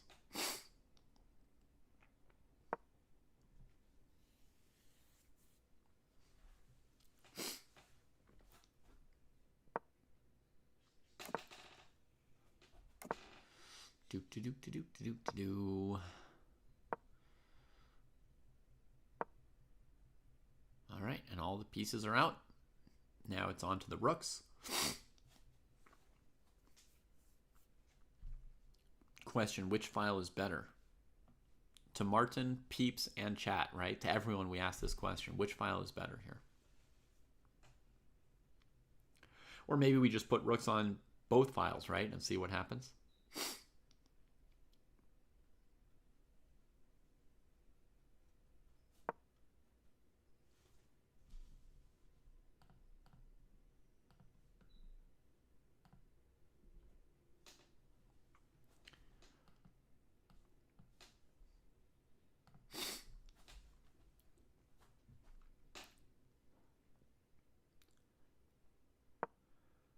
Right. Yeah, so my first instinct is also that the C file might prove more useful because these bishops look like they don't really want to move. They're just going to sit here defending these pawns, and they don't have a lot of other great squares, right? I mean, Martin just put the bishop here because where was he going to put it? D2, no. F4, he doesn't want to trade. G5, no, he doesn't want to trade. So it's just going to sit here. So the E file is not so usable or dynamic at the moment for the rooks, whereas the C file, it feels like if they wanted to, these knights have options, right? They could go to A4, A5, they could go to B5 or B4, they could even maneuver around to this side. So there's all kinds of play possible with the knights, so I would want my rook on that file. That's my instinct. A6 played, that stops knight B5, but it makes knight A4 to C5 even better. There's no easy way to fully shut down the knights on the queen side. Yeah, Kaylin, I would play rook c1, knight a4, knight c5, definitely. Maybe even, well, I would calculate rook c1, b5. Idea knight takes d5, bishop takes d5, or knight b5, pawn takes, rook a2. If there's nothing really awesome with rook c1, b5, then I might even play knight a4 before playing rook c1. Even though normally I move the new piece first. You know, I'm trying to maximize my flexibility and my potential. Like I want the rook on c1 no matter what, right? But if b5 was really an idea for black, then I would play knight a4 first to make sure I get here. And then rook c1 before knight c5 probably.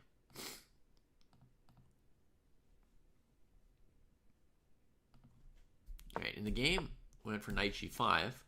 Black's probably going to run with this bishop, but then knight d5 might be available for white. So instead, black mirrors, and now, complicated calculations, right? Knight, knight, knight, knight. Hard to calculate. White should be able to come out up a pawn, maybe, here. Yeah. Yeah.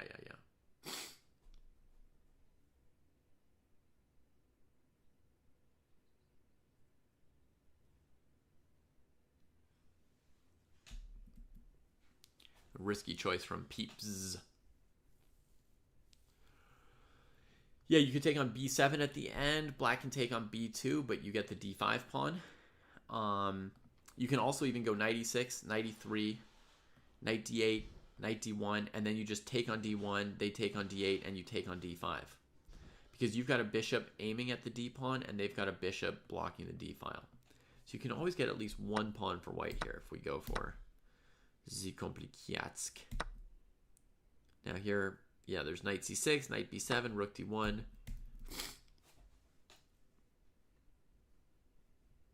Knight b7 tags the bishop. That might win a whole piece, Kalen. That might be more than a pawn. That might win the game. Oh, no, there's knight takes c3. Staying in the game. Pawn takes. Bishop here. But this is crushing. Now your bishop breaks through, radiating defensive powers towards your knight. And you're up 2 pawns. Very good. Knight takes b7. Should have been the variation.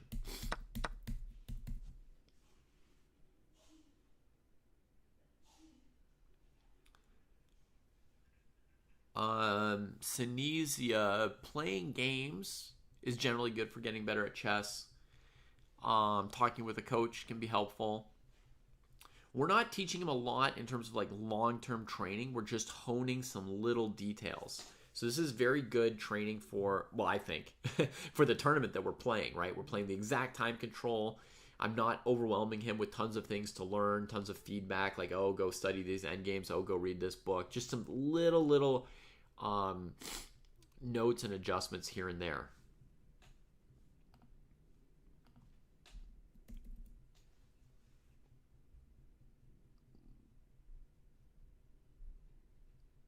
And then, of course, rarely would you get this much time with a coach, right? Like, Martin and I probably did like 8 hours together last week. Normally, you'd get 1 to 2 hours with a coach in a week, and then you have to do, 10, 20 hours of work on your own. But here, we're doing a lot of time together. So it's this kind of an option is not normally available. Okay, grabs this pawn with the bishop, not the knight. Actually, very clever. And very clever that he stopped and thought for a while here because he's in such a good position. Position on time, right? He had 9.5 minutes. He can afford to. He could have also, as Kalen's saying, maybe thought even longer here about the knight b7 and knight c6 options because of the possibility that it's winning for him. But here, yeah, it's very clever to take with the bishop first, because it's going to help you defend the d pawn because you could trade off the knight or take on b7. So it was a clever move. And now he trades to keep the extra pawn. And then he trades it off immediately before black can start doubling against it or attacking with the bishop. Nice. Good stuff. And he wants to trade rooks. Yeah. Clean extra pawn. Very, very safe approach to this position from Martin. And now we get to see some endgame play.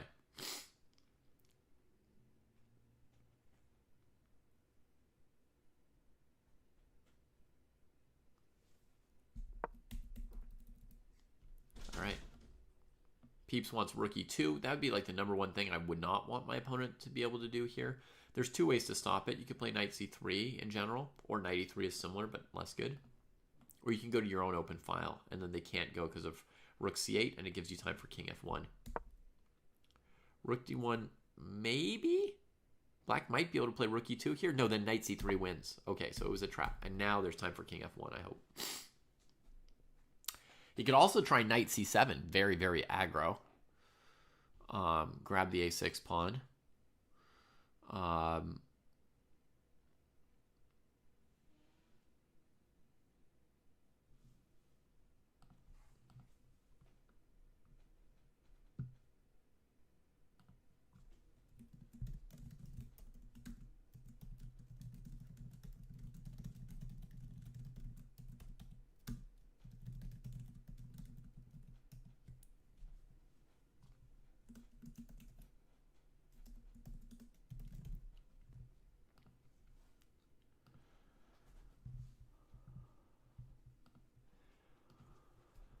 Okay, white's thinking about it. To me, king f1 is very good technique. Så han kan inte gå dit. Wow. Go through the pawn. I think he can get away with taking the pawn, but then his knight's going to be in a weird square and he won't yet have his second rank defended. Maybe he'll have rook d2. Like, I can imagine the game going here, here, black plays a move like g6 or king f8 or whatever to get rid of back rank mate, and then rook d2 to stop this. So he could get away with it. Maybe it's good for him to grab that second pawn. Oh, he does something different. Wow. So he's trying to keep the black rook passive, and his rook is active. Sure. It's tricky. I mean, rook c2 at any point is just going to massacre his pawns. But I mean, very few people at this level have experience with these technical positions and endgame techniques. So, I mean, even for me, it's pretty new to be attuned to this stuff.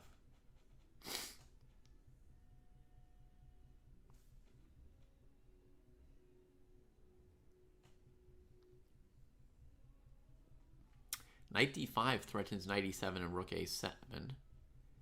Black would have to do something like rook c1 check, king g2, and then bishop d4. No, then there's knight e7 check, king f8. Yeah, maybe. Knight d5, he tries it. Okay.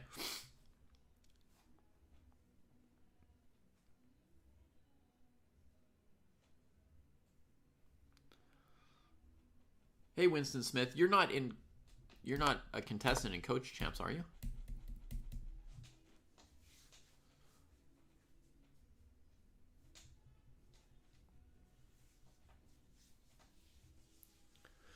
I am happy to answer your questions if you're not a spy.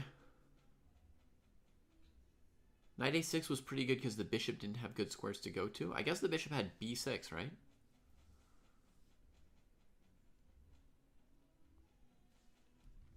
And now against bishop here, there'd be b4. Bishop d4 is playable. It doesn't really look it, but there's knight check, king here, rook takes, king takes. I mean, white can definitely try to win that rook endgame with rook a4. As long as white doesn't get ruined by rook c2, most endings are pretty good for white. Bishop c5 played. So now there's a choice, rook c7 or b4. But again, black's threatening rook c2, which would ruin all our previous work.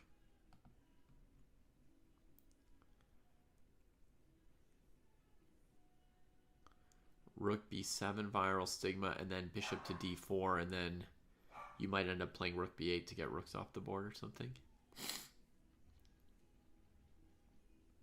It's tricky endgame. It is very tempting to get the second pawn, and Martin played for pieces. Rook c7. This is potentially a great move. If black plays rook c2, white can do something like king h3, maybe. And say, hey, you can't get out of this. But a5 trying to stop b4. That was black's interpretation of what white's threatening. Okay.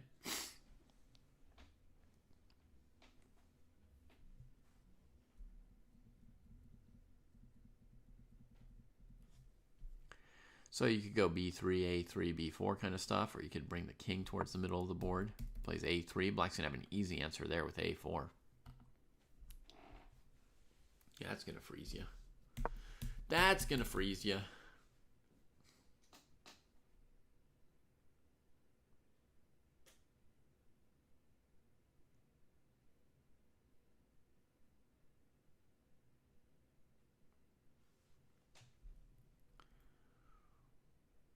Knight f4 is a great move from Grandmaster Gifts.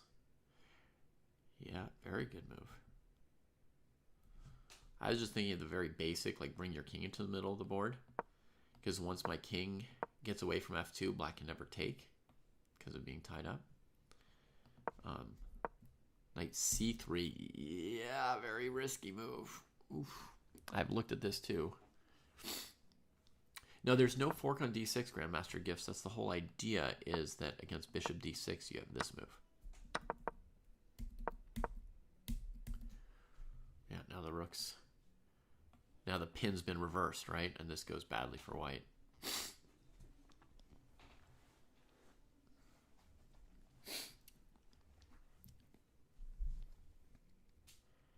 Maybe rook c4 is the best white can do now. Okay. That's what Martin tries. This is now a drawable rook endgame for black after bishop takes knight. White was definitely winning somehow before.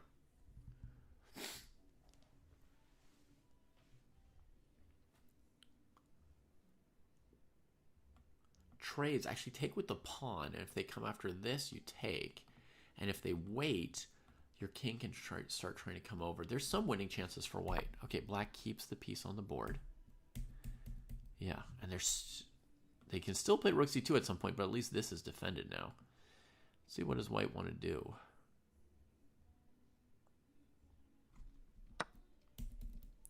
Grab the pawn. Okay. Yeah, this rook endgame is drawable.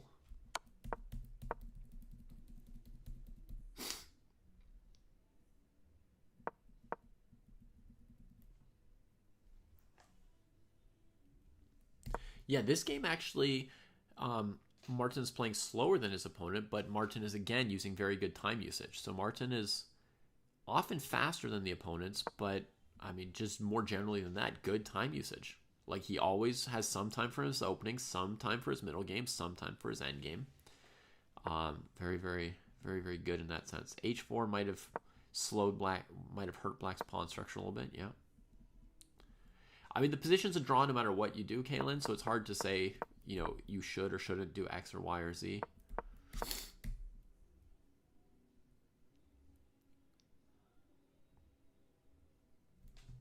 So he brings the pawn all the way here, and the idea is to then bring the king out and then come up and attack these pawns.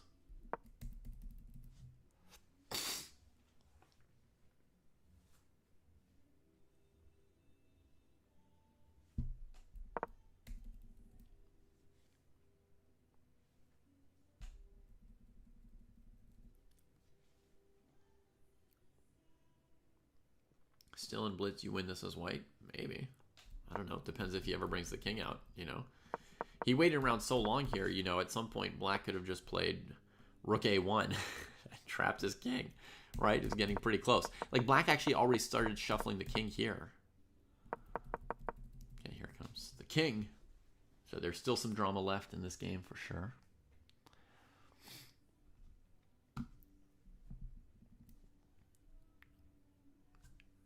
So the idea is for the white king to try and attack this pawn and or to get in here and take this pawn. There's still some good chances for white.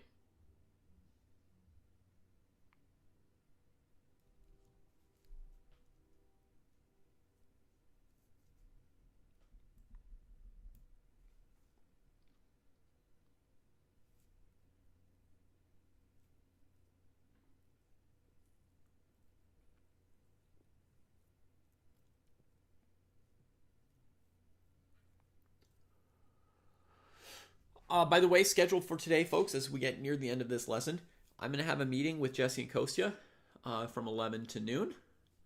And then I'm going to have a lesson with Francisco at 12:15. So basically, we'll be off stream for an hour.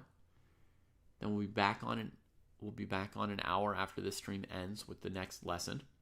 Then I'll be off for an hour taking my one of my kids to an after-school activity. And then I'll be back on with a lesson with Cash at 3:15 Pacific. So there'll be another lesson there'll be further lessons at 12:15 to 2:15 and 3:15 to 5 Pacific. Yeah, now the king wants to come in here. It does kind of look winning, doesn't it?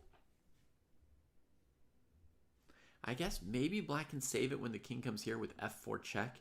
King takes f4 and keep the h pawn defended. And it's still a draw? Yeah, maybe so.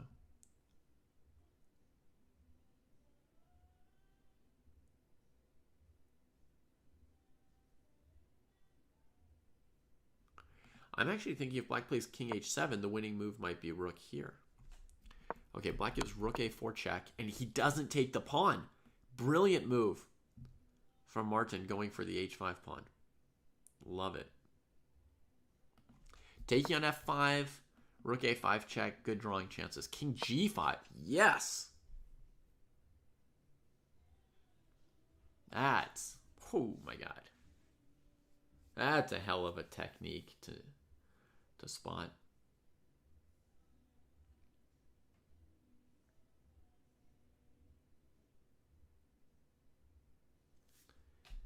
Ay, ay, ay. Ay, ay, ay from Peeps' side of this one. King g5.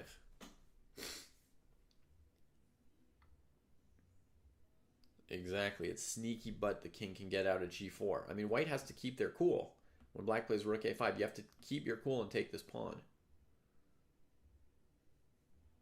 But yeah.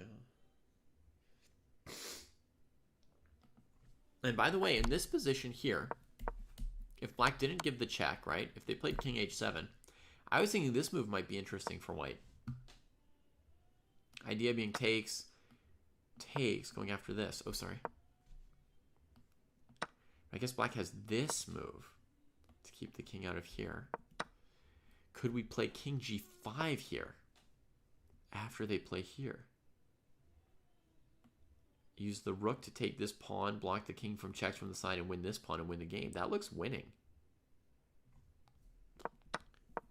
Ay, ay, ay. Rook a6 played.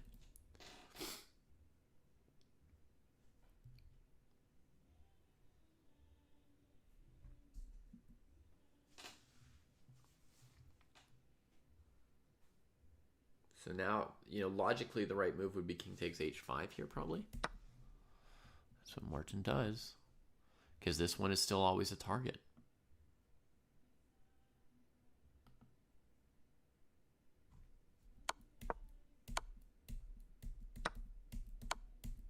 Oh, there goes every pawn. Every pawn. Woo! Yeah! Oh, yeah. Woo! Okay. Okay, so now I'm pretty tired. Now you're pretty tired? Yeah. You put a lot into that endgame, huh? Yeah. Bravo. Okay. Bravo. So that'll be the last game we play today. Let's just talk about one other thing before we go. I want to talk about when we could schedule a 7-round, fake tournament for you. Okay. Or practice tournament. So yeah, so this week is pretty good. Yeah. What's that? This week is good. This week, yeah, is the best. Yeah. Okay. So next week will be busier. Yeah. Okay. And it doesn't have to be in the evening if you don't want. Actually, we could look at the schedule of when the tournament is and try and schedule it to be at the same time as your tournament will actually be, so it replicates the time of day you're going to have to play the tournament at. Yeah. So best is Okay. so you're 9 hours before me. Yeah. So we start at 9. All events start at 8 a.m. Pacific. So we should schedule your practice tournament at 8 a.m. Pacific if we can. Yeah, so anything, 8 until probably 11. 11. It'll take probably about 3 hours. Oh yeah, that's perfect. 8 to 11 actually. Yeah. So is there a specific day this week that's good for you to do that? Yeah, not Wednesday. Okay. Good. So maybe Thursday, maybe Friday? Yeah, both are good, yeah. Thursday or Friday? Okay, because that gives... I mean, if we tried to do it tomorrow, it would be maybe hard to find all the right opponents in time. So let's say Thursday or Friday, we'll do a practice tournament for you. And I'll find 7 opponents between now and then. And we'll have them all ready to do the whole tournament. Yeah, so... Yeah, probably Friday is easier for most people, yeah. But maybe someone's busy, I don't know. So you can take both Thursday and Friday, yeah. Right, that makes sense. Let me see what... I'll make a note here.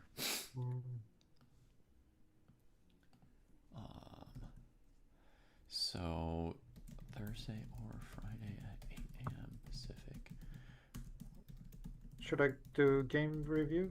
So because I like the graph thing. For the game you just played? Yeah. Or should if you want to, you can. You don't need to. I have no special notes for you on this game. It's a great game. Okay. I mean, the only question I had for you was not a question about improvement. I was just curious if you enjoyed playing a game like that. Like, do you like playing a close end game, a long, hard game like that? Yeah, so I'm a bit of a grinder, like, yeah. So you're happy to have that? Yeah. Yeah. Yeah, Felt so good I like... to me. yeah, so now I see the graph, I'm always better or equal. Mm-hmm. So then I'm very happy. I feel like I made a good game. Oh So yeah, that's like goal. Yeah. When you you white, you want to be up on the upper side. Yeah. yeah, Well, you never gave the opponent a single chance. Like there wasn't any blunder, any tactical opportunity at any phase. yes, maybe I gave a draw. Yeah, I mean the whole time in the end game, there's some chance you're going to win and some chance they'll draw, right?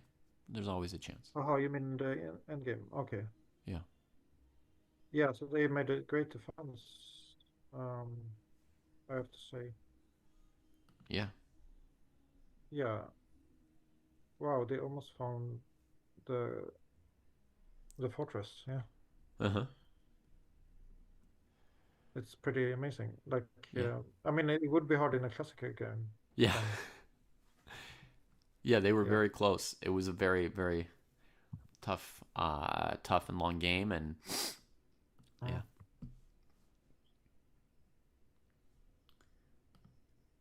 Yeah, so I had some killer blow in the opening. You are group 4, so your tournament is Like, October 10th. yeah, so the only interesting thing was on move 14. Uh huh. I had some killer blow here. Okay. Okay, I could have continued taking on b7. I didn't calculate that. Yeah. Um, Yeah. When we were watching the game, there was some very strong player in chat who calculated and said, "Oh yeah, knight takes b7 is even better than taking on d1 because it hits the mm. bishop on d6, and so Oh, yeah, yeah, you come that's out with right. a bigger Oh, advantage with knight b7." mm. And then on move 28, Okay. I could have gone. It was very difficult, this pin situation. Oh, I have a fork on e6. Oh, yeah. Is it move 28? The computer's telling you knight f4 was stronger Yeah. than knight c3. Yeah. Okay, I missed the fork. Mm-hmm. Yeah. It's very easy to see the fork when you look at the review. Yeah, I mean, yeah, of Mm. course, you're looking at lots of options during a game. You don't know which one is the right one, and you never know on a particular move if there is or isn't like a winning move or not. Like, Mm. should you be, centralizing your king or winning a piece or fixing your pawn structure, or there's no warning. So Yeah. Um, oh, so because I was worried about the bishop coming to c1. mm-hmm. Oh, but then I have knight e6. That's why this knight move is so good, huh? Because you can also cover that square. Wow, that's an amazing move. Yeah. I assume, folks, that this is the variation Martin is checking with the computer like this, and the knight covers this, chases the bishop out, and essentially he's got time to bring his king into position and then play knight c5 at some point. So black's going to end up losing both pawns on the queen side, I think, in the pure knight versus bishop endgame. Mm-hmm. Okay. But yeah, That would be a cool, yeah. So it's nice to have good players in the background also and yeah, giving some yeah, improvements. yeah. Yeah. Mm. Super. Okay. Well, great session today. Games are Yeah. looking good. And Mm. I'll work on a tournament for you for Friday or Thursday, whichever one works best. Mm. And we'll do some more practice this week, and I will have to work on your opponent's profiles uh, in my evenings or something. Yeah, I was thinking maybe Thursday is better because on Fridays you have some other things going on in Yeah, in football. either case, I might not be able to watch the tournament this week, but Mm-hmm. you don't necessarily need me watching for it to be good practice for you, right? So, No. Yeah, um, that's fine. one of my kids has a field trip on Thursday, and I told the school I would help accompany the kids, and then we have normally the dojo weekly meeting on Friday. So yeah, Mm-hmm. I probably won't be able to watch the whole tournament, but I'll organize it. You'll play it, Mm. and Yeah. you'll come out stronger. Okay, great. Yeah, you can make a short of it. Yeah. Yeah. and then we post it. Yeah. Yeah. Okay. All right. Cheers. Have a good night. Yeah. So you too. Bye bye. All right, folks. So, as alluded to earlier, I'm going to go off for an hour and meet with Jesse and Kostya. Talk about some dojo features, some new tools we're building. And I'll be back in an hour with the next lesson. All right? Maybe we'll send a quick raid.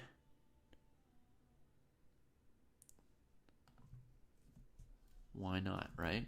Why not?